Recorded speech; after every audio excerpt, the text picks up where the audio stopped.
এরপরে কি চাই? ভোট চাই? কোনো ভোটের দরকার নেই।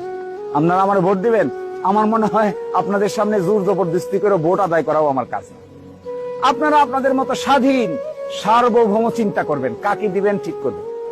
আমি আমার কথা বলে গেলাম, বাকিটা আপনারা যারা নেতৃস্থানীয় লোক আছেন আপনারা নিজেরা বুঝবেন। বিবেককে, বিচারকে কাজে লাগাবেন। বিবেক বিচার যদি বলে আমি যা বলেছি এটা সঠিক, তাহলে আমাদের জন্য কাজ করবেন। আর যদি বিবেক বিচার বলে আমি যা বলছি আরেকটা লোক তার চাইতে বেশি সঠিক কথা বলছে, বেশি কাজ করছে, আপনার প্রতি বেশি দয়া মায়া মহব্বত দেখাচ্ছে, আপনি তাকেই সাপোর্ট করবেন, তাতেও আমার কোনো আপত্তি নেই। আমি এত ছোট মনের লোক না যে আরেকজনকে গালিগালাজ করে বা আরেকজনকে হেয় প্রতিপন্ন করে আমি বড় হইতে চাই। এটা আমার কাজ না, এটা কোনোদিনই আমি হইতে চাইবো না।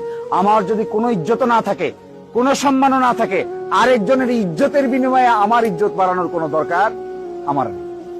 ফলে আমি আপনাকে বলছি, এর চাইতেও ভালো কিছু যদি কোনো প্রার্থী আমাদের এখানে আসতে পারে, এরকম কোন ব্যক্তি যদি আসে যে নাকি আপনাদের সকলকে নিয়ে চলতে চায়, সকলকে নিয়ে কাজ করতে চায়, সকলের সমস্যার সমাধান করতে চায়, সকলকে ভালোভাবে দেখতে চায়, বন্ধু হিসেবে নিতে চায়, আমার চেয়ে ভালো কোনো ব্যক্তি হলে তাকেই আপনারা বেছে নেন।